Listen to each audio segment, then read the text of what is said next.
start the recorder. As usual, double check everything is good. Running from the when the door closed, it just peeped out. It's like boom, like that. All right, so I'm gonna get started today, and the focus of today is really just to finish up what we talked about last Thursday, but this time it's more technical. It's basically how do we finish the whole process of putting your app onto the Play Store. So I know that using App Inventor, your app is somewhat limited by a lot of the restrictions of App Inventor, but you still can write some apps that are useful to other people, and put it onto the Play Store and actually have it become available.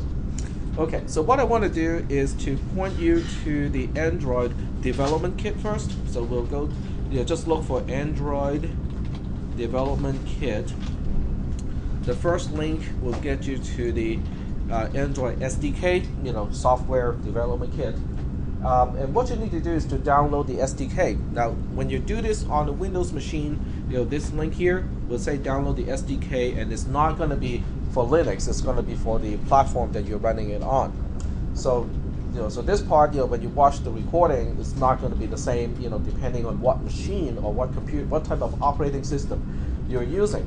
We're not going to use the Java part just yet, but we are going to use some other parts of the SDK so that we can take screenshots in different resolution and also be able to run the virtual machine in a much more flexible way. So that's why we're going to download the SDK. The other tool that you might want to consider getting is the Apk Tool program that we have already talked about. This one, we talked about this already. Let me just log into Moodle first, and I can show you where you can find references to that one. That tool is helpful because we might want to change the resolution or the scaling effect of your app when you are running on a higher resolution device. Alrighty, I already got a handle, so I'm going to ignore it for now.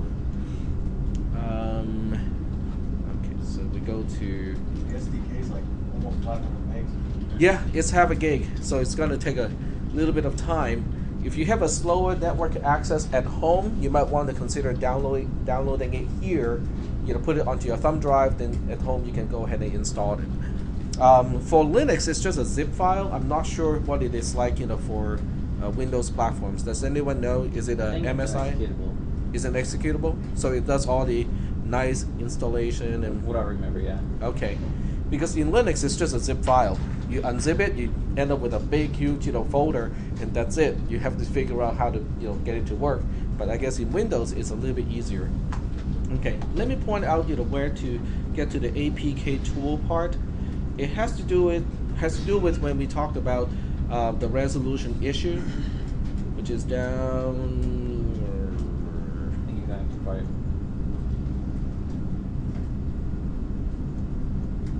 Okay, I'm gonna look for the word. Oh, right there. Arg. My screen looks awful. Okay, so it's on this one, and if you look for Apk Tool, then you can find the tool here. So there's instruction here to install Apk Tool, which is also one of the ingredients that we need in order to make your app run in different resolution in a nice way. Okay, without this tool, it will still run, but it's going to be really awful. I mean, it looks just super ugly. All right, so I'm going to show you guys what it looks like with and without it, and also I will show you a way to kind of automate this process, because unless you're working on multiple projects all at the same time, you can run a really simple batch file, depending on which operating system you're using, that would just streamline the entire process. So I'm going to show you, what some of those tricks are, today. Okay, and of course, we have to go to the newblocks.appinventor.mit.edu, so we can continue with our project. You can see that this time I signed in as drtechapps@google.com, at gmail.com. It's because this time I'm focusing on the publishing part of the application, so I don't want to use the other account because it just it kind of interferes. Okay. All right, and I'll open up one more tab to go to the Android Play Store Developer Console. Okay, I don't even bother to remember the URL anymore, because if you just type in, Android Play Store Developer Console and let Google Chrome to search for it, the first link is the correct one. And since I already signed in as drtechapps@gmail.com, it automatically links to that account, and I have my app here that is not ready to be published just yet. Okay, there are certain things that I have not filled in order to get it published. So let's take a quick look here and figure out what I'm still missing. I got a title, I got a description. If you put a promo text here, you also need to link to a promotional material. So my suggestion is not to use the promo text until you have promotional material ready. And what I'm really missing here are the screenshots. So at least screenshots are required overall, maximum 8 screenshots per type. So each type, has phone, 7-inch tablet, and 10-inch tablet. Now this is not something that you can easily do even if you have an Android device, because if you have a single Android device, it's one of the resolutions that that is listed here. If you want to appeal to different people, including people with a larger or smaller device, having additional screenshots will definitely be helpful. Okay, so we'll focus on a little bit on how do we get all the screenshots when you only have one single device that you use on a daily basis. So how do you get the screenshots for a 7-inch tablet when you don't have a 7-inch tablet? This is where the ADK or the ADT, the bundle from the Android development is going to come in handy. All right, so I have all these tabs open. The first thing you have to do when you're home, don't do it now because it's not going to work, I don't think it's going to work, is to download and install the software development kit for Android. Okay. Now in my case, because I'm using Linux, after I install everything, it creates a folder called adt-bundle-linux-x86- the date when it was released. Okay. I think in the case of Windows, it probably actually installs a folder. You can actually click Start and get to it, which is a lot more handy. But if you're using Linux like me, it's not a big deal either. Just change folder to that folder. Inside you will find 2 folders, subfolders. One is for Eclipse. We're not using Eclipse in this class just yet, so we'll switch to SDK, Software Development Kit. Inside there are additional folders. Yep. You'll need Java SE to get this. Yes, you do. Yep. In fact, if you want to get this tool to work, you will need a Java SDK or JDK to make the whole thing work, because you need the compiler as well. But that's for next, the next semester. But since you need that next semester, you might as well just get the JDK instead of a JRE, to get the whole thing to work. Okay. So in here, you go to Tools, which is another subfolder, and in this subfolder, there's a file called Android. I'm using a dash color as an option, so I can actually highlight the executables more easily. Everything that's green is an executable, and all these executables, Android is the one that you need to run. Okay, because that's the starting point of everything else. So I'm going to run /Android. In Windows, I believe it's one of the icons that will show up too. If you just click Start and go to that folder, it shows up. Right. So this is my Android SDK manager. There are some tools that we have to install, in order to get what I want to show you guys, to work. The first one is to install some platform tools. You can see what are installed and what are not installed right now. This is the build tool for 18.1.1. It's not installed yet, and I don't really need that. What I really want is this one here. It's the Intel x86 Atom system image. It allows you to run the virtual machine far more effectively than the other one. Okay, the other one is ARM EABI V7A system image. That one is only for virtual machines running in ARM code. which means your x86 processor will have to work really, really hard to emulate that processor. It will turn everything into like really, really slow. The x86 image is going to allow your virtual machine to run a lot faster. Okay, I have a really slow machine at home, and with that, it's really, really fast. I don't need the other versions of Android. If you want to test your system against the earlier Androids, you might need to look into this, but I'm not interested in that, at least for the time being. And then you have the additional extra stuff. I don't need any one of these for the time being. Google Play services. Would that help you know? Google Play services. Up about 5. Oh, yeah. Oh, you mean this one? Yeah. Well, let's take a look. If you just hover over it, it should display what it is. It's a Surface Client Library and Sample Code. At this point, I'm not interested in that, just yet. So it's not going to be helpful to me. You can go ahead and install, the components, but it's going to take time. So that's why I'm not going to install any tool that I don't need at this point. Okay, so I think that's basically all that I need. And then we can just go ahead and install, the 2 packages.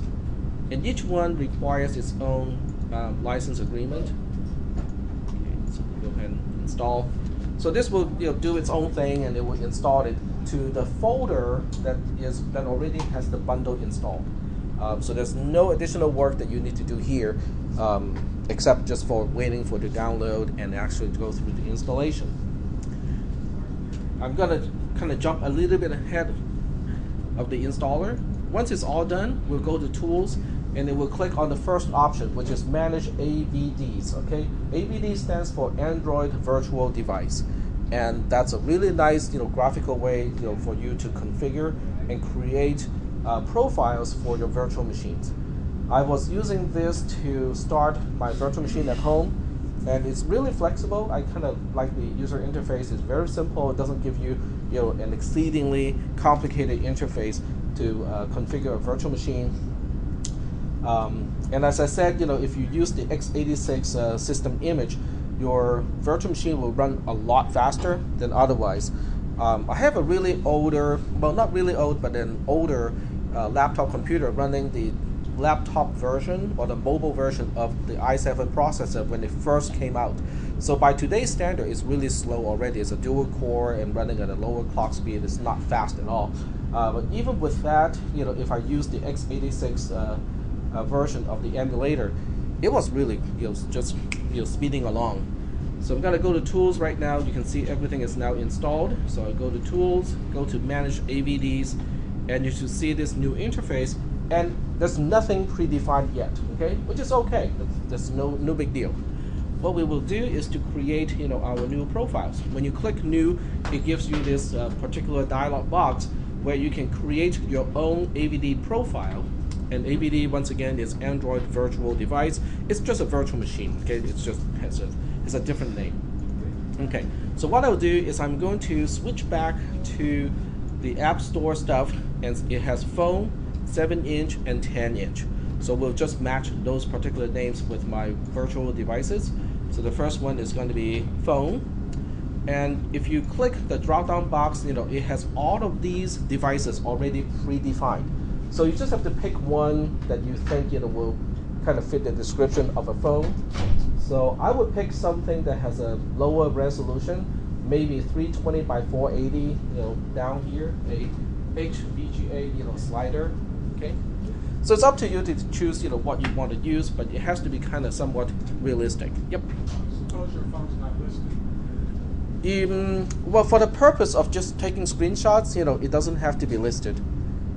Because we are not emulating your specific phone. We are just emulating a device with a particular resolution that we want to capture. So this part is not related to debugging on your own devices. So right now we have some choices here. I think most phones have less than 4 inches as a screen. I know some of you have really big phones with big screens, but I think anything less than that is probably realistic. 480 by 800 is already pretty high in terms of resolution. I would pick something like this, or maybe like this one here. So I'll pick this one. I think this one has a slider, so we'll just pick one that doesn't have a slider. The most important part is in terms of target. It doesn't give me the option yet. Okay, let me cancel out of this one and figure out why I don't have the option to use the Android virtual machine. It is installed.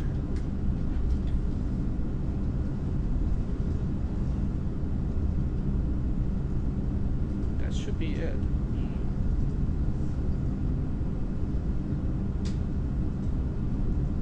Oh, there we go. Well, that's not compatible, so I can't even run that. Let me close this and then start it over again. I don't think that's an issue, but we'll check whether that's the problem or not.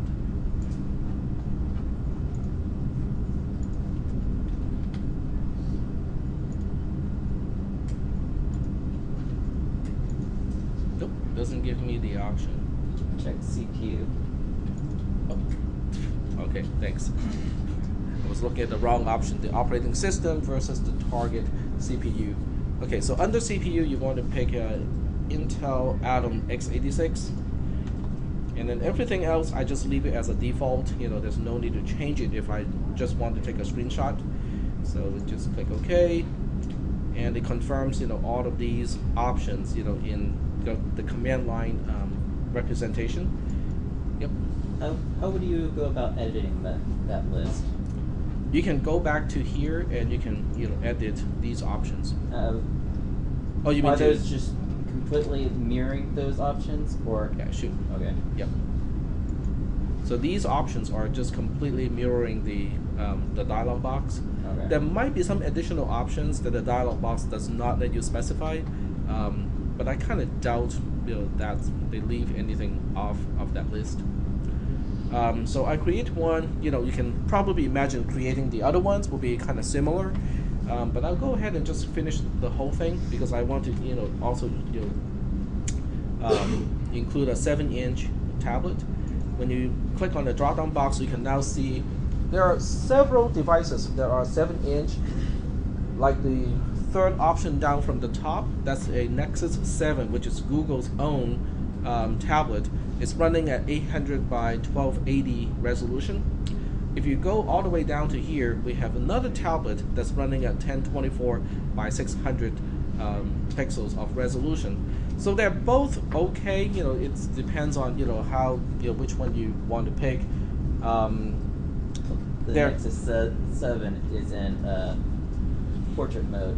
Is it? Oh, that one's in portrait mode. Versus landscape is the one you have selected right now. Okay, but you can also change the portrait mode, you know, in the emulator itself. So that's, you know, it doesn't matter that much.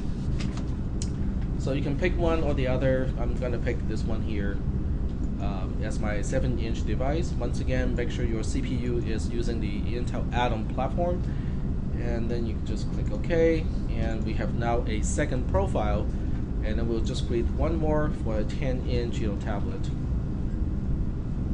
And for the 10-inch tablet, I do not recommend using Nexus 10. I'll show you why, you know, I do not recommend it. When you click Nexus 10, look at how much RAM, you know, it is supposed to have. It's almost 2 gigs. My home computer does not have enough memory to run a virtual machine that has 2 gigs of RAM. Okay, and for the purpose of, you know, just taking screenshots, there's really no need to push it to 2,560 pixels horizontally by, you know, 1,600 pixels vertically. That's a higher resolution than most monitors that you have. Okay, most 22, 23-inch monitors are only running at 1080p resolution, which means across it's only about 1920, and then vertically it's about 1080, you know, maybe 1200. Okay, but nothing quite as insane as that. That's a 10-inch device with this kind of resolution. I got one thing to say: it's not designed for humans. It's more designed for octopi, than anything else. I mean, because those animals have a much higher resolution in terms of their eyes, and we don't have the resolution to even come close to needing this kind of resolution. Not to mention, to manage this kind of resolution, it also needs more horsepower, more processing power to update, things on the screen. Yep. Doesn't it just make it easier when you get closer to the device? It still looks nice and smooth. Yes, but for people like me, I cannot focus that close anymore. For me to use, this kind of resolution, I have to put on a magnifying hood, to bring the focus down to maybe 7 or 8 inches. Then I can see enough details to warrant this kind of resolution.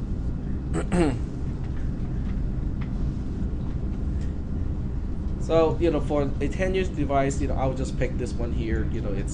It's good enough as a 10-inch device. It's a much more standard resolution for 10-inch devices. So once again, double check, make sure the CPU is running at using the Atom processor. Memory options, everything here should be fine. Just use the defaults. And click OK. And now we have all 3 profiles defined. Once a profile is defined, you can just click it and then say Start. And that's going to start. It will give you a little confirmation here, scale display to real size, wipe user data. There's no need for me to do any of that. So I'll go ahead and just start the virtual machine. Even with my really kind of slower home laptop computer, it was still starting up really fast. Okay, by choosing to use, hey, I didn't get this message when I was home. Maybe it's because it wasn't the first time I ran it. And you can see how quickly it brings itself up. Even compared to the virtual device that came with App Inventor 1.0, this one just pops up, even though it's running Android 4.3, which is actually taking a little bit more resources and processing resources. Okay. So just click OK, and now we have my virtual device up and running. Great. Now with my virtual device up and running, I can now go to my App Inventor and have it to package my phone for any device. So I'm going to click package for phone and select download to this computer. So this will give me an APK file that I can upload.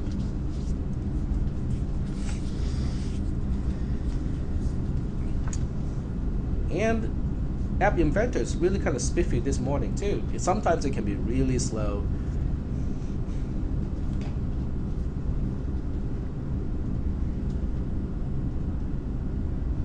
All right, that's pretty fast. All right, save it. It's in my temp folder, and I can now dismiss this. Okay, so at this point, I'm ready to upload my app to the virtual device. The virtual device, if you click on the settings, if you click on the device settings, it already has developer options turned on. In other words, it's really ready to talk to ADB, the Android debugger utility. So there's nothing you have to do on this side to start the whole process. Because I'm using Linux, I have to use the command line to finish the rest of this process, which is not too much of a big deal. So if I don't want to do any modifications, I can just go to the same folder not the same folder, but close to the same folder.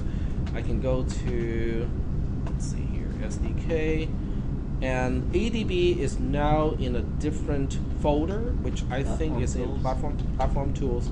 There's a text file in place of ADB that says ADB has moved. So now I go to this folder. You can see ADB is definitely here. The first thing I'll do is just to list all the devices. And since this is the first time I run this tool, it will double check and make sure that whether the server program is running. It's not, and it started it automatically. And now I have, in terms of list of devices, I have emulator-5554 automatically attached. So everything is up and running. I'm ready to go.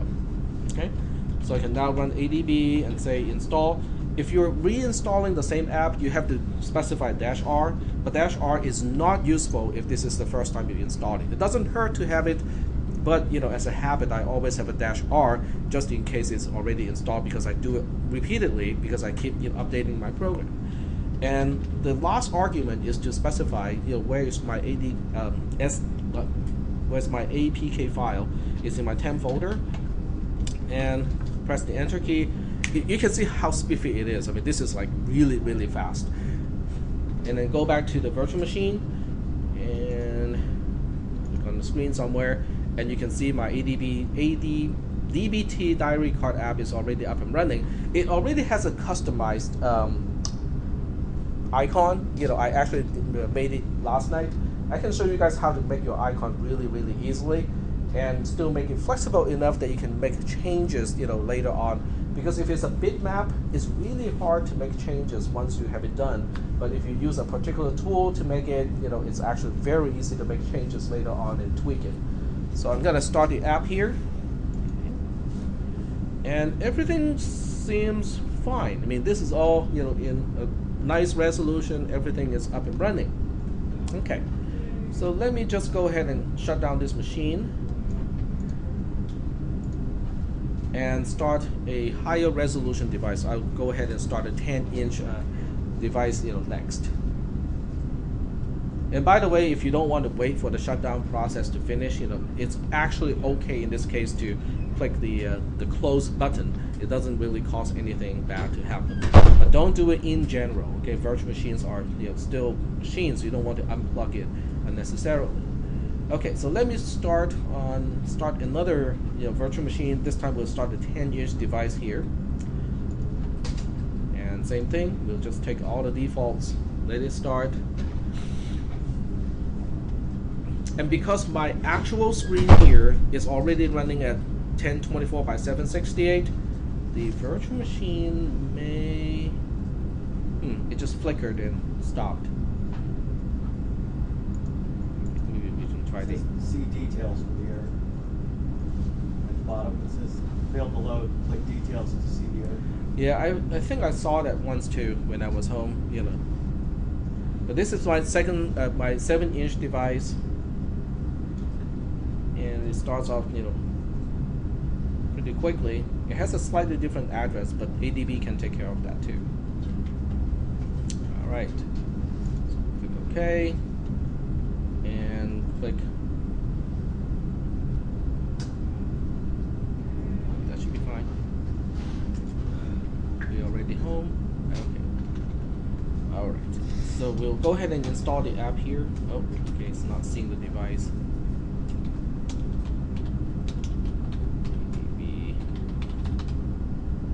Okay, because it thinks the other device is still here, I have to manually disconnect that one.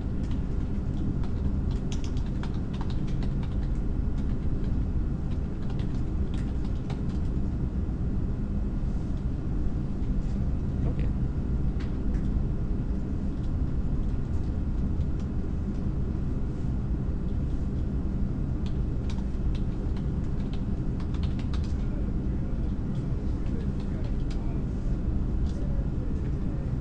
Put the device name, a colon, and re-put the 554. Okay, disconnect host, and then the port number. Port 5555 is used by default. The host in this case is still this machine. It's the full name.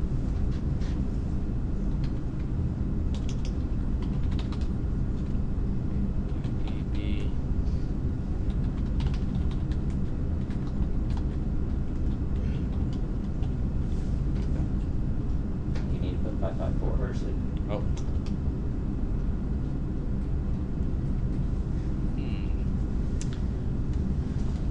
But I can always do another thing to do this. I can always say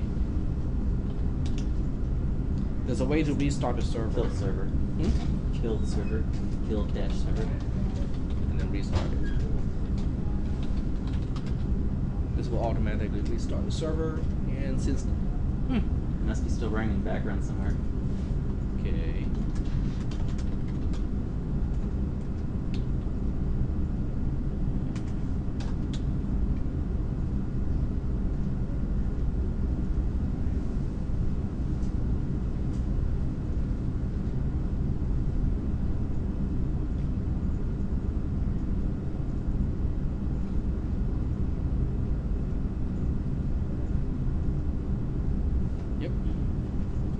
still running my.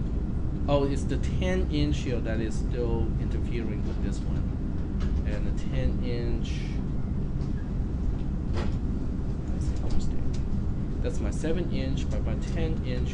And you just kill the process ID? No, the 10-inch is actually here. Oh. It just can't really display properly.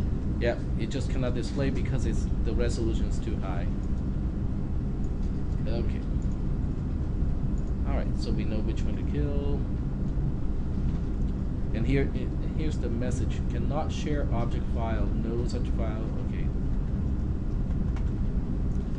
Got it once from when I ran it at home too. Okay, so now I know which one to kill, which is the 10-inch one. It's 4856. 4856. There we go.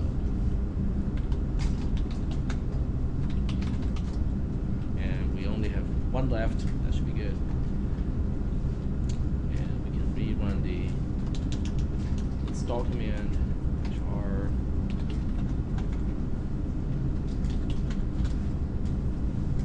Go. Alright, so with the only device left here, we can now see that my app is installed right here.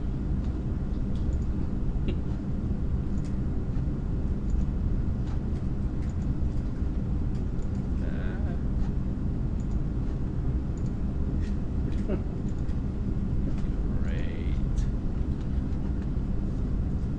Okay, let's close that one too. Start it over.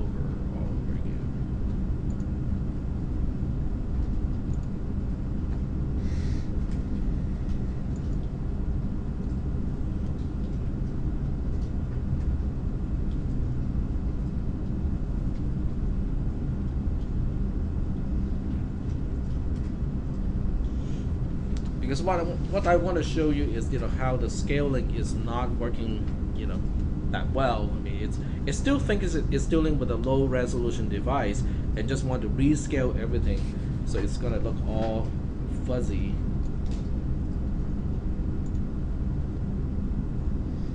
Okay, the first just doesn't like to do it. You just have to be very quick. Very quick. Well, I haven't installed it yet this time, so I have to reinstall it first. The installation is not the problem. It's going to test that thing. Yeah, but it's. I go to the settings, tell that help thing to turn off. Hmm? Can you go to the settings and tell that help guide to turn off? I don't think that's the issue. It's still crashing it. Oh, is it? It's crashing when you press OK, so if you could be faster before that thing pops up. I don't think that's the issue. Maybe it's the configuration. Let me just look at this one here. Okay, I'm gonna go ahead and change it to a different device here.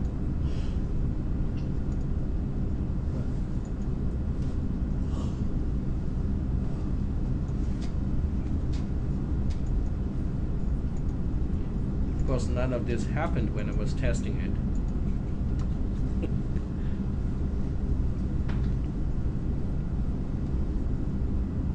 This one's actually a smaller device.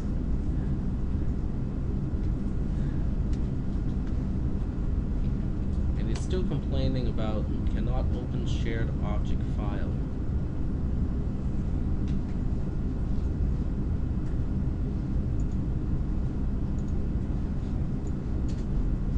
Is it still complaining, or is it still the same message?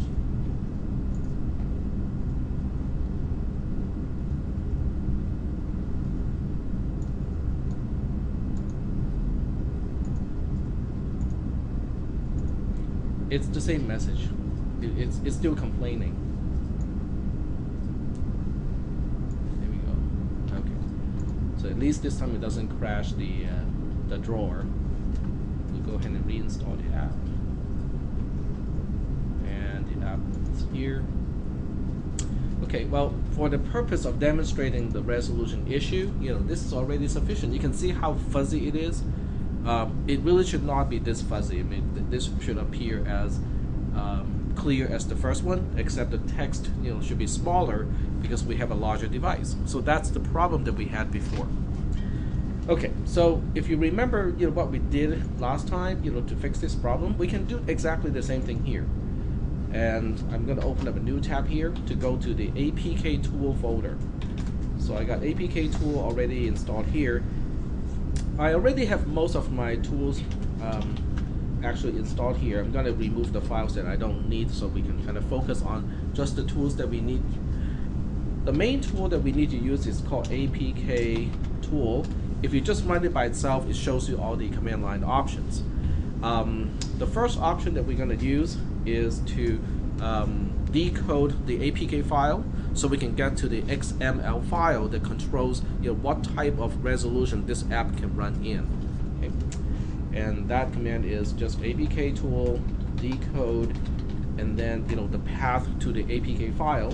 So in this case my path is in the temp folder, and just press the enter key. Already exists. Okay, so we'll use a -F to force, because I was testing this yesterday using the same folder. That's why it's complaining. Okay, so now that we have everything done here, it creates if it doesn't exist yet, it will create this subfolder, and in this subfolder we have several files. The only one that you have to change is Android manifest.xml file. That's the only one you have to make modifications. We talked about this earlier in the semester too, so this is not really anything new. And the change we have to do to it is go to the very last line here and add support screens and any density. It's part of this is already done. Okay, and then we have to repack the tool. This is really odd. It should not be done already. Maybe you didn't override it. You're looking at your last edit. I'm going to remove the folder and then do it all over again because that should not have that option already turned on. So I'm going to redo the whole thing by removing the original folder. Okay, and then we'll take a look at the last part of the file.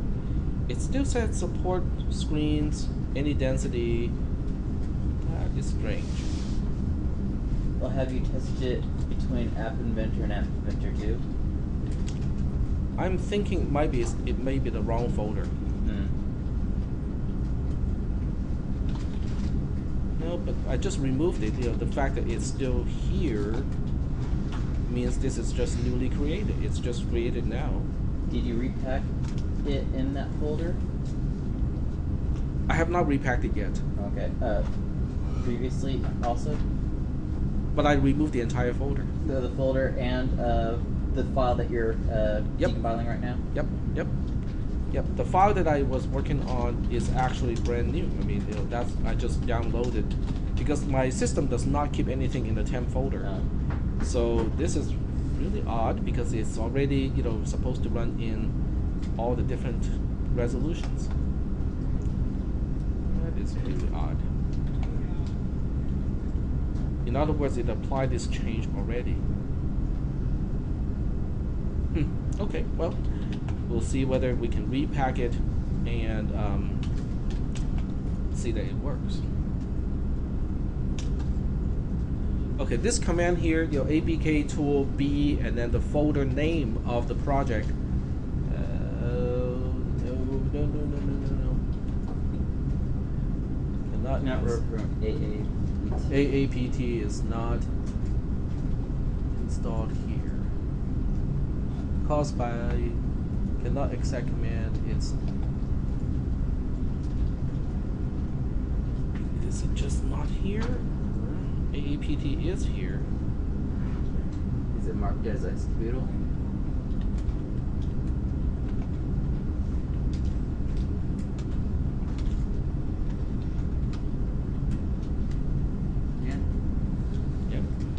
Though it's not for everyone. Shouldn't really matter. Should not, because I am user, I'm the owner of the file. Okay, let's do it one more time. Nope, same problem. No such file or directory.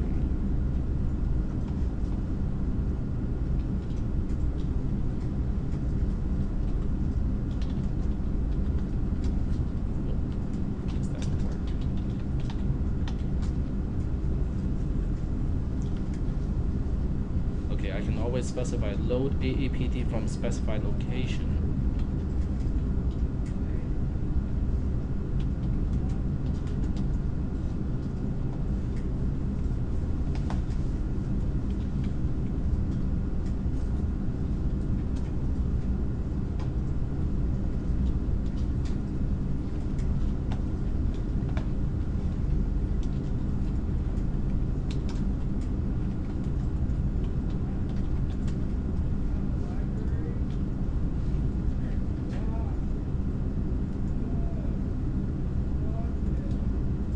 Delete the whole folder and re-extract it.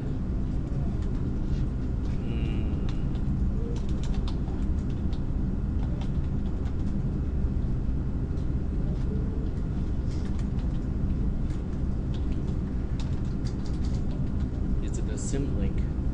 No, it's not a symlink. Because if it's a symlink, you know, I might have pointed it to the wrong place. APT should work. When you try to run it, it said no file. Yep.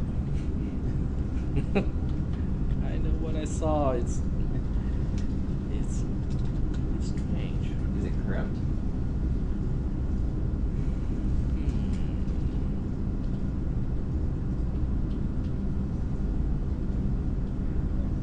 I think you're best off just delete the APK tool. APK tools folder and just re-extract it from the one that you have. Then it'll only take a few seconds to do. Except I have custom tools that I placed here already. I can rename it and then just port over the tools that I need.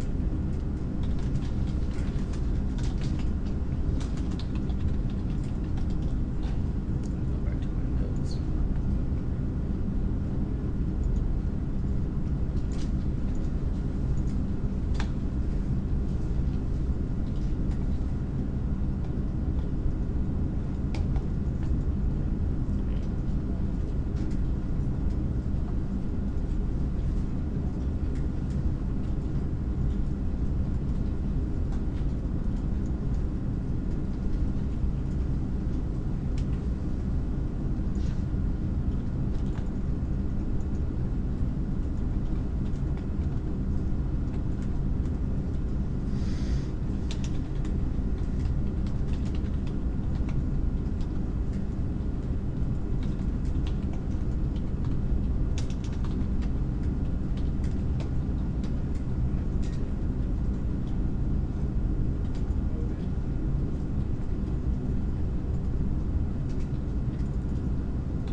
larger file.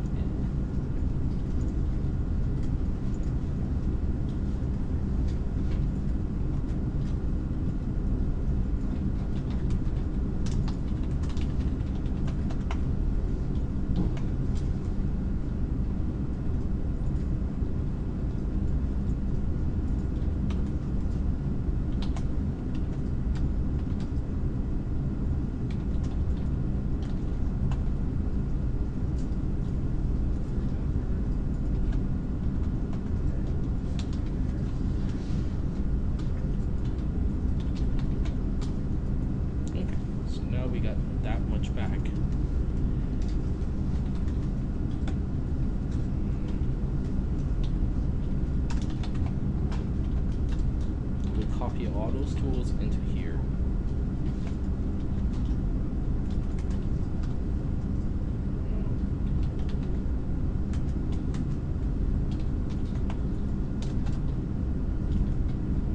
And it works.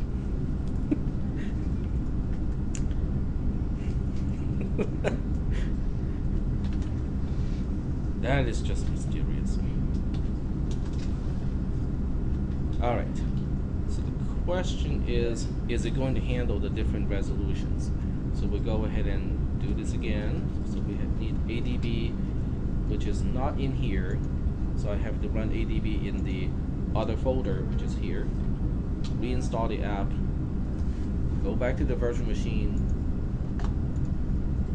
and rerun the app itself. It's still running at a low resolution, despite that line is in the XML file.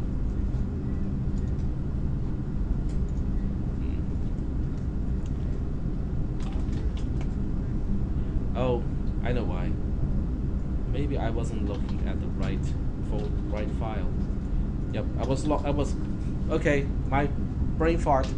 I was looking at the wrong file because there's another file here, is Android manifest.xml is here because I kept an older version of that file, you know, in the root folder. So that's why I got confused. I was confusing myself. Sorry about that. Okay, so because of the lack of that line, you know, we have a problem. So we have to basically add that line again, you know, when we, you know, whenever we modify the XML file, the manifest XML file. How many people know what is a diff utility tool? Okay, very few. How about a patch tool? Okay, so that kind of goes along with a diff tool. So what I have created here, which you guys can also use, you know, I can post this later on, is I have a diff file defined so that I can just apply the difference to a new file. So this way I don't have to manually re-add that modification to a fresh Android manifest.xml file. It will automatically add support dash screens, blah blah blah blah blah blah, you know, to whatever manifest file you apply it to. That has, you know, the same type of, you know, ending because it has a little context to match first. Okay, so I can do this all manually. I can say, you know, patch, and then I can specify the file that I'm patching. In this case, it's dbt diary card / Android manifest.xml, and then use the redirect symbol, which is a less than symbol. If you don't get this syntax here, don't worry, you know, I have a script to do everything, and you redirect it from this diff file, and it says, you know, patching file, blah blah blah, and it's right now it's done, and I can go take a look at that XML file and go all the way to the end. You can see that support screens, Android, any density equals true is already here. Okay, so this is good. And we can now go ahead and repack the whole thing, you know, specify build, repack the whole thing into its new APK file. We'll go ahead and try to upload this new APK file, and it should not work, okay? And I should not be installing it from the temp folder, should be installing it from the other folder, which is home folder /apk tool.ode /dbt diary card distribution, and then dbt card.apk. So these are the same instructions as from before, and it fails because there's no certificate. I didn't sign it, you know, in this process. So you have to go back to the other one and then sign it. I have the sign tool already installed here, you know, it's pointing to the right place, so I can sign it and just point it to the APK file that is in question. And the passphrase for key store, this one is directly downloaded from App Inventor. The passphrase is Android, ANDROID, all lowercase. And now it has re-signed this. And this jar contains entries whose certificate chain is not validated. Okay, so we'll go ahead and reinstall it. Inconsistent certificates. Because you already have it installed with a different certificate that was packaged by App Inventor. Yep. So I have to uninstall that one first. I also forgot to realign it. So you have a zip align tool -V for, and then we have to specify the same path, which is dbt diary card distribution, dbt diary card, and then you have to specify a destination, which is the new APK file.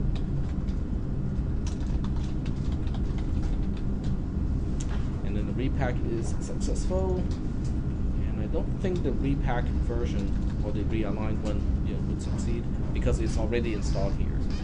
So we're going to go here and uninstall this one first. Go to settings, go to applications, click on the application here, uninstall it, and then go back to EDB to reinstall it, and this time it's all good.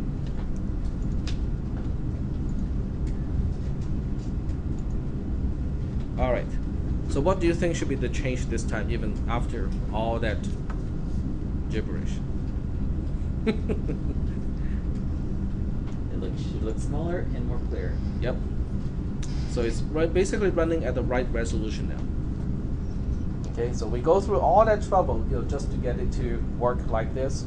But this is important because if you take a screenshot of the earlier version, it's not going to show very well. When people look at it, go like, "Oh, so this is what it's going to look like on my 10-inch, device. It's all fuzzy."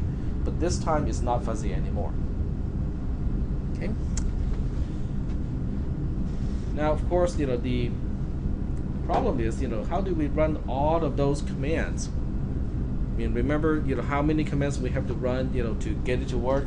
We have to run Apk Tool decode to decode the Apk file that we download. Then we have to patch it. If you're not patching it, then you have to actually manually go in and insert that one line right before the last line of the original file. And then we have to repack it, we have to re-sign it, and then we have to re-zip align the whole thing, and then upload it again to the virtual machine. Okay, that's a lot of steps. Okay, there's a lot of typing, even if you use the up arrow to look up a previous command. I have, a solution. So let me show you my solution here. My solution is to, write a little script. It's a bash script in this case, but there's nothing says you cannot use a batch file or the BAT file in Windows to do exactly the same thing. I just have all the commands already, specified here. Now in this case, I made it kind of hard-coded so that the source or where the APK file is already in /temp, and the file name is always dbt diarycard.apk. You can turn it into a %1 in a batch file, which means it will take whatever you supply on the command line, to specify that part. I have the patch command as the second command here. And then I have the build, rebuild, command as the third one, signing it as the fourth one, and then zip align, as the last command. And I even, specify, how to reinstall it. Okay, I have a subfolder called Tools that is a sim link to the tool folder in the Android development kit. This time it's actually pointing to the wrong place, so that part will not work. But running a single command will do all of these steps to basically turn the app to run at any resolution. You can do basically the same thing except for the patch command. You have to download the patch tool for Windows because Windows does not come with a patch command by itself. But other than that one, you can pretty much do the rest the same way I do it here. The sign command here, which is over here, that's also it's also a shell script. So if I want to show you that one, it's just using jar signer. You can just incorporate these two commands into the original file, or just leave it as an external command. Either way works just fine. So are there any questions? I know it's kind of confusing because it took me a few rounds to find out why it was not working. Yep. Did you say there was a way to write a generic script? To run Write a generic script for all of that. for all the different platforms? No, I mean, there's a way to write. Is there a way to write a generic script so that it will just take whatever file you have selected and updated, or do you have to? In Linux? Yeah. Yeah, you can do all kinds of stuff. I mean, if you stay with Bash, there's a way to extract arguments. I cannot remember how to do it in Bash, to extract an argument. You can turn this into a Perl script, which means you can do whatever Perl can do, and you can you can specify your own options and whatnot. But in batch file, you're kind of limited to what a batch file can do in Windows. So there is that too. But for this purpose, it can do all that. Yeah, because there's no conditional statement or loops here. I'm not doing anything that's complicated in the script file. So I just have to relink the folder of the tools. So let me just do this part here. Okay. It's in platform tools now.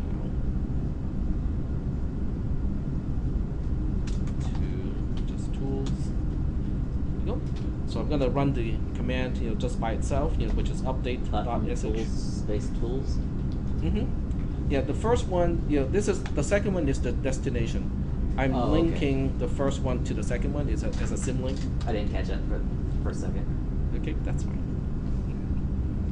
So when I run this, script itself, it will run all the tools. The only part that requires my input is the passphrase for the password, which is Android, ANDROID, all lowercase. Press the Enter key. Oh, device not found because I Emulator's not closed running. it. But otherwise, it runs the whole thing. It just goes through all the commands, and it's just a quick and easy way to make your APK file run in any resolution. Are there any questions? No. Well, it's all being recorded, okay? So we can actually check and look at all the entire process to do this. So I'm gonna do the whole thing again just one more time. So this time I can actually capture the screenshots. Okay, so we'll go ahead and start this all over again. So I can capture some screenshots, upload it to the Play Store console, so that we can finish the publication of that particular program.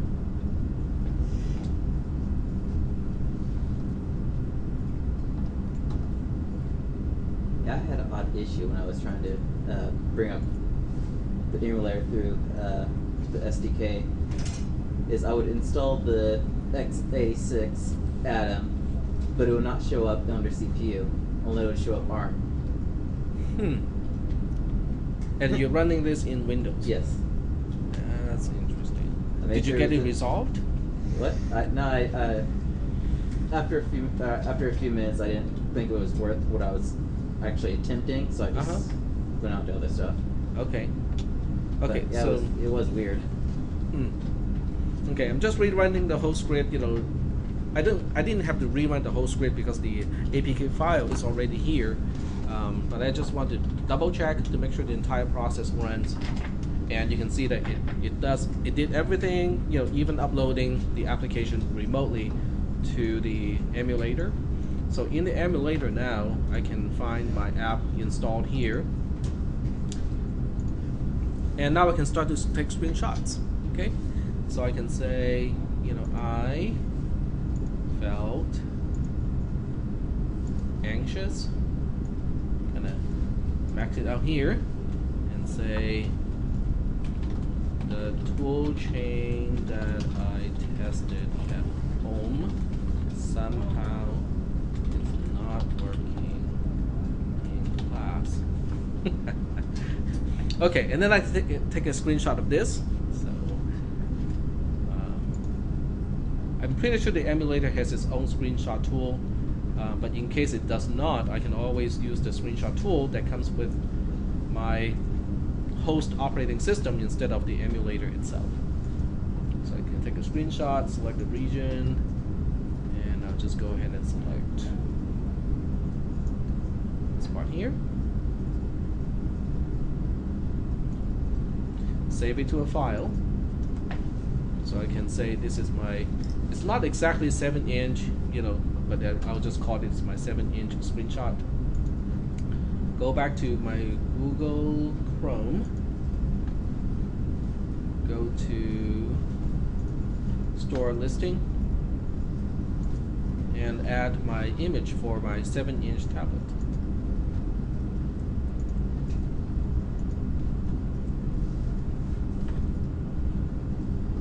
Alright. And I can do the same thing with my phone device. So I can drag and drop several images here, so my app will be ready to run. So that's one aspect of the whole thing. The second aspect has to do with, but what about the help, screens? What if someone wants to find out how to use this tool, or you want to disclose, some actual just information, okay, which is not a part of your app. It's just user's manual. How do I do this? How do I do that? FAQs and the other stuff. You can bundle that into your app just by having labels after labels after labels. But that's not a really effective use of the resources in an app. So what I did in this case, I already made this change to my app here. Okay, if I go to the second screen, which is the main screen here, I will show you what happens when the help button is clicked. So let's let's go for that. Now this screen is running at a very low resolution, and that's why finding stuff is a little bit harder than it is at home when I have a higher resolution screen. But it's still relatively easy because I can still remember the relative location of this particular handler. When you look at the button help.click, that's basically what happens when I click the help button. It will set lbd data.text to 0. That's just for testing purposes. Originally that was for testing. Whether I can get something back from the other screen. I think some of you still remember. And I filed a bug report already. Heard nothing back from App Inventor, so I filed a second report with more details, like how to test it and verify the problem. But anyway, the first one has nothing to do with the actual application. Now these two blocks are related. Okay, the last three blocks. The first one is activity starter one dot action, setting that to android.intent.action.view is actually what you want to do when you want to start a browser as an action of clicking a button or whatever you want to do to trigger the display of a web page. The second one is setting the data URI to a particular URI. In this case, it's the URI to the website that I just created, and I actually populated that website with certain types of information. So that's basically the home page for this particular app. And once you set up the action and also the data URI, you can call the last one, which is the start activity call, and that will bring the web page up. Okay, I have the emulator already up and running, and I can actually show you what happens when you click help. You can see that it starts up its own browser inside the application. Now I didn't make the website friendly to mobile devices, unfortunately, so you can see that it's really displaying at a kind of not so mobile friendly resolution. When I double click, it works a little bit better. But basically, this is a quick and easy way for me to update documentation and help screens for the application without having to re-release the application itself.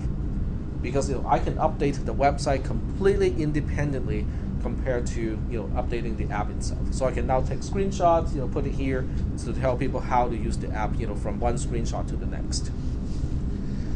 Are there any questions about this step here? Putting your actual help content on the website so you can update the help content without having to update your app itself. No questions? Okay. Yep. It's sort of related to this. Can you test to see if an activity exists? That's a good question. Okay, so the question was, can I test whether an activity is already in progress, right? Because right now, when you go to the emulator, I can long press the home button and see the apps that are running. Why not? I thought that's going to show me the apps that are already running. And it restarted the app from the beginning.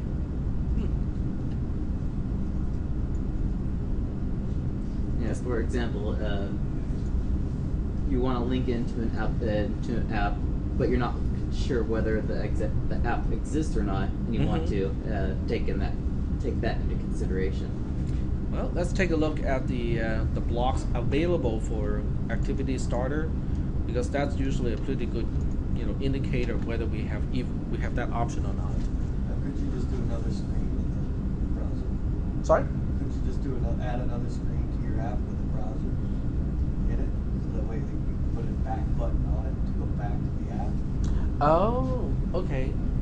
But then you have to. I don't think you have an option to display an HTML document. To display an HTML document, you need a browser. But the browser is really a different application, so it's independent to your own application.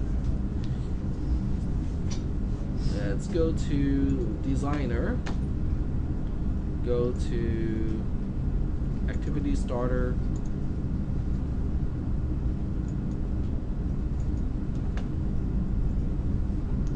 I think there's only one chance that we have something like that.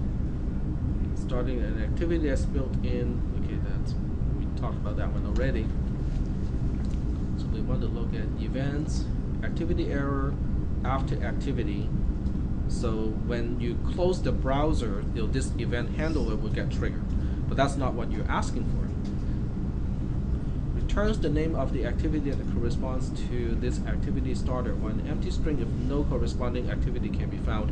I think that answers your question. Because in your own app, if you use this particular method, you can then check whether it has started already.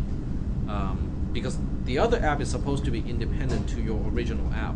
Yeah, and you don't know if the app is actually on the system, and you're just waiting there as if the app has already started. Right. But in this particular emulator, it's not. I cannot test it because it doesn't give me the option to switch to another activity. Normally it does. I mean, normally if I long press the home button, it should give me the ability to look at the other apps, and then this emulator does not actually do that. Okay.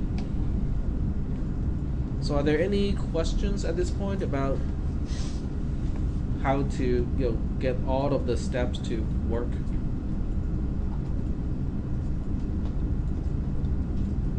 No.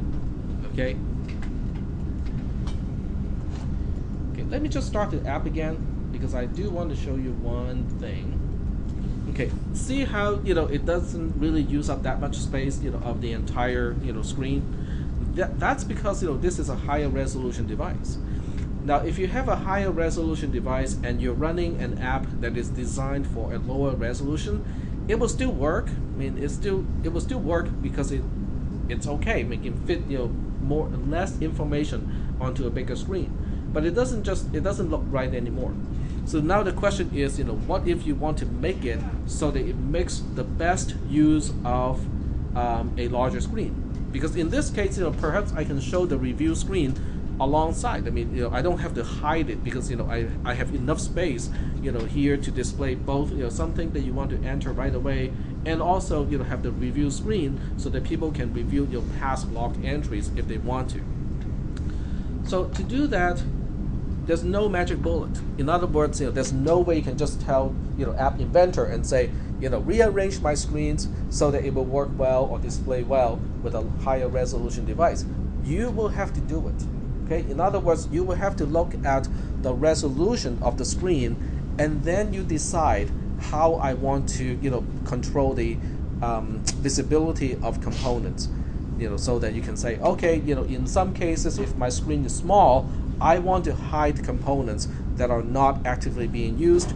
Or in the case of a larger screen, you can then use your own logic to decide, well, since the screen is big enough, maybe I can display multiple things at the same time. That is when having, okay, let me do this first. That is when having horizontal arrangement, like this one here, and also vertical arrangement and horizontal arrangement can come in handy, because when you control the visibility of the entire vertical, in this case is a vertical alignment entry, you can control the entire block instead of individual items. You just say this entire block should go away, or this entire block can be displayed. And that gives you, just a much easier way to control how your app will look when you have a higher resolution device. Are there any questions about this part? App Inventor does give you a lot of constraints because you cannot dynamically say, okay, I want to put this component over here now, or I want to put that component over here now. But at least you have some visibility control. You can use the resolution of the device to decide how much to show at any particular time. Okay. Any questions about this particular aspect of writing your app? No questions. Right. Any questions about how to start a browser to go to a particular web page that you have constructed?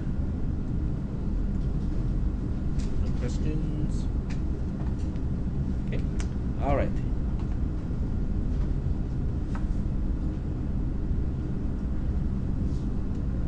Any other questions at all about, getting your app to the Play Store?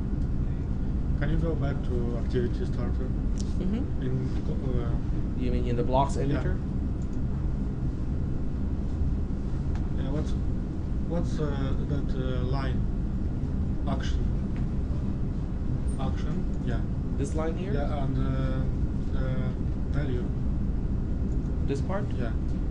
That's you have to specify this one because a browser is a built-in feature of the Android environment, so you don't have to specify which app to start, but you do have to specify the action to be exactly so where that. did you find this? Oh, well, that's because I cheated. I just go to here and it says there are several things to do. Okay, the first one is to start another app inventor for Android app, and in this case you have to specify this whole thing, but you have to take out the screen. The second one is to start an activity that is built into the Android operating system. So in this case, you specify things in a little bit different way. So you have to specify the action to be Android intent action main, and then the rest is just as specified. The last one is the second last one is to start a web search. So in this case, it's also built in, and that's why you have to specify the intent action is web search. The last one is the one that I used. Open a browser to a specified web page, assuming the page you want to go to is blah blah blah. Then you just specify the action, and then you specify the URL, and that's it. So I just looked up the manual. But the point is, this is internal. Okay, the browser concept is internal to the Android operating system. So there is always something to deal with the intent to view a web page. Now, if you have multiple browsers installed, then your app, will not be able to specify which browser to use to open it. If you have Opera and also, the WebKit, browser built into Android, they're both being active, then most of the time, at least the first time you do it, the Android operating system will ask you select one of these options to open the new page. But that part is out of the control of your app entirely. Or if you want to use Opera to always use Opera, then you have to specify using the first method here to specify the main to be not that, but you have to specify the activities package to the package corresponding to Opera. You're like first test to see if it's there. If it's not there, then default to the system. You can do that too. But I would just, because it's a built-in intent to the Android operating system, you just have to show the intent that you want to open a browser, and then whatever is defaulted already, we'll just pick the default. All right. Any other questions? Oh, I forgot. Yep. Go ahead. Oh, what's an intent? An intent is basically a built-in ability of Android to do certain things. So in this case, we have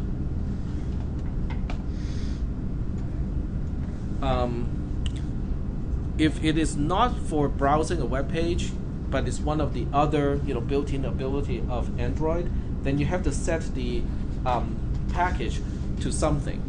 But these are still built in. Okay, you can make the assumption that it is already built in. But if it is something that is not, that doesn't even require a package, like going to a web page, then all you have to do is to specify the action of the intent to be viewed. So these are things that you can actually add additional intent to the Android operating system. You basically just register additional things, to the operating system. Then you can have another application to specify, okay, I need to do something, and use the intent to describe what is it that the other application wants to do. And if the Android operating system has a matching implementer, to implement that particular intent, then it can automatically link the requester to the actor who can actually perform that action. So it's not limited to what we have seen here. I think you can actually register additional actions too, as far as intent is concerned. It's just a very indirect way for an application that require a particular service to trigger another application that can answer that particular request by its name. Yep. That to kind of enforce security about like what you can access. Well, the security part has to do with everything has to go through Android. So one application is not just starting another application. The problem of having one application to start another application is, what if the user has a custom application that will do the job of the application that you have already assumed that the user wants to run. In other words, okay, we'll take web browsing as an example, right? So what if you have WebKit is pre-installed, right? But we do have Firefox for Android and also Opera for Android as alternative browsers. Okay? If you always link your action to a particular web browser, that will kind of make it inconsistent, because the end user may have already picked a preferred web browser and always want to use that web browser to view web pages. So using the intent means, I just want to use a web browser to display the content of a URI, but it will just default to whatever the end user has already set up as the preferred browser. So that's why an intent is useful for that purpose. It's not so much for security though, because you can always go through the first option to specify exactly what browser, which application you want to start. Any other questions? I forgot to show you guys how to make your icon. The way I did mine, was to use Inkscape. Now, Inkscape is an application that you can also download and install in Windows and also Mac OS X. This is what it looks like. Okay, it's basically just freehand, not inexpensive, but free open source version of freehand. The way I did that was to draw a few circles. Okay, so I drew, like 2 circles.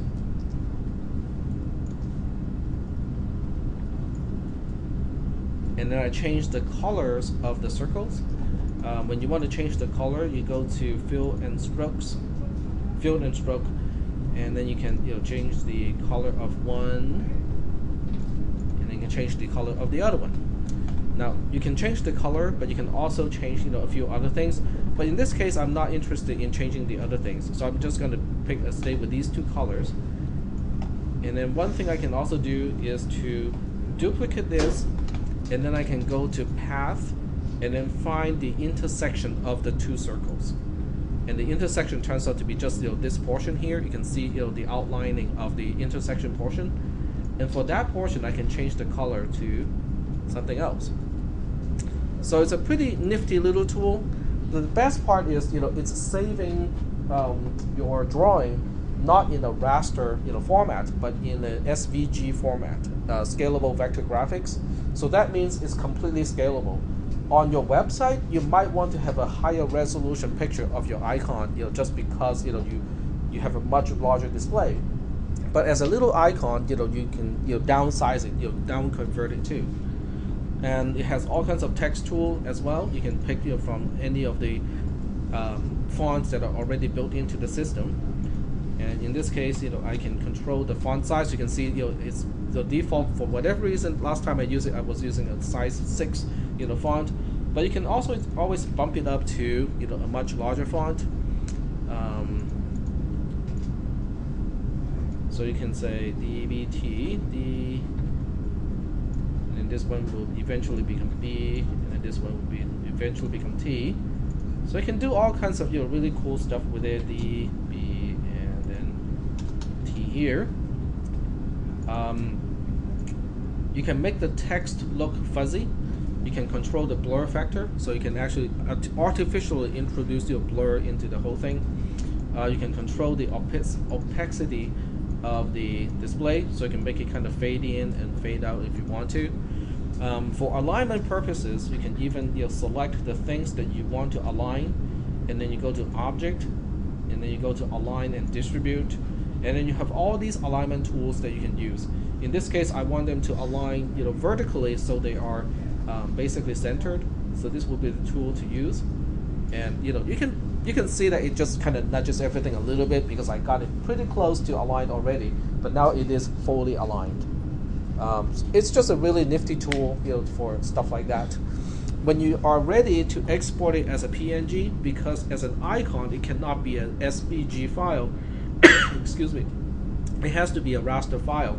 There are several ways to do it. The way that I usually do it is to select everything that you want to include in the picture, go to File, and then you go to Export Bitmap, and everything is already set up. You can always control the DPI to basically change the resolution of the actual image, and you can specify the path to the image. Click Export, and now you have a PNG file that is a rendering of what we are seeing here as an SVG file. The nice part about this is you can always come back and make changes later on, and it's just really easy to make changes.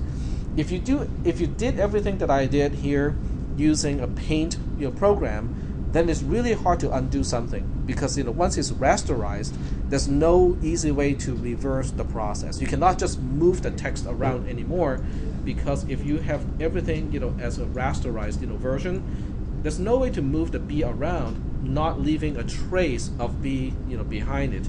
But since this is all using just basically a freehand type of format, I can easily make changes later on, and it's just a nifty little tool for stuff like that. Any questions about Inkscape? I think Inkscape all by itself can be a one unique class, because there's really a lot of cool stuff you can do with it. But you can use like Photoshop. You can use Photoshop. With Photoshop you have to use multiple layers. Otherwise you run into the same problem of not being able to move stuff around later on. And you can export to. Right. But using Photoshop I think is a overkill for something like this, and two, it's expensive too. Photoshop is an expensive program. This one is open source, it's free, and you can do a lot of fancy stuff too. If you want to, you can use a calligraphy type of pen, and you can just write out DBT like that. So there are a lot of different options. I just feel that it's a really easy tool to work with, and it can do a lot. For those of you who want to import a picture and make it scalable, you can actually do that with Inkscape too. This will be the last thing I want to talk about in today's class, because sometimes you have a picture that you want to incorporate into your icon. So how can you do it that way and still make it kind of scalable? This is a really cool feature. I will just look up a picture. Say we want to look up NASCAR again. Okay, so NASCAR, go to Images, and we'll pick a particular NASCAR to turn it into a scalable graphics. We'll pick maybe one from a top view. I don't have anything that's really easy to work with. Maybe there's just the logo.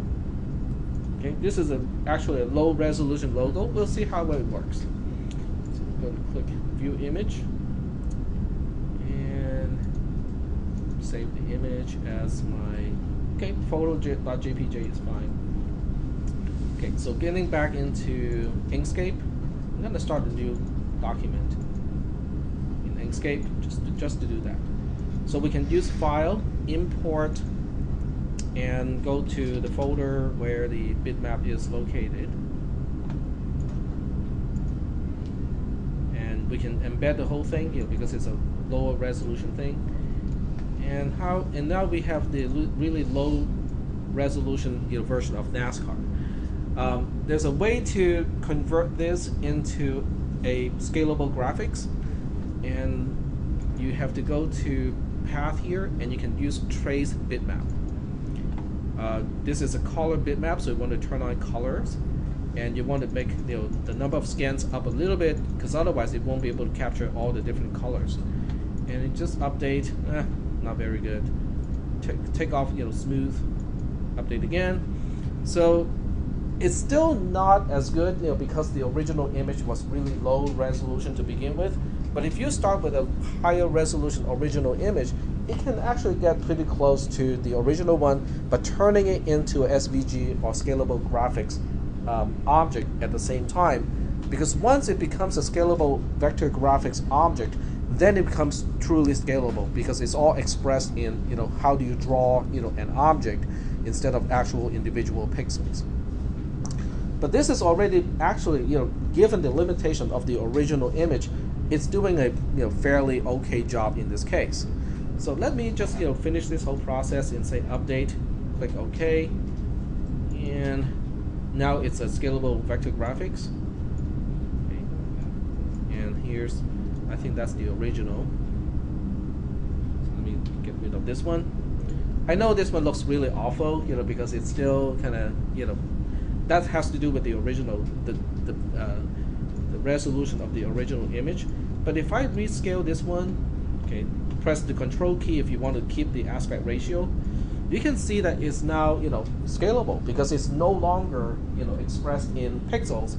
It is now expressed as shapes that can be rescaled.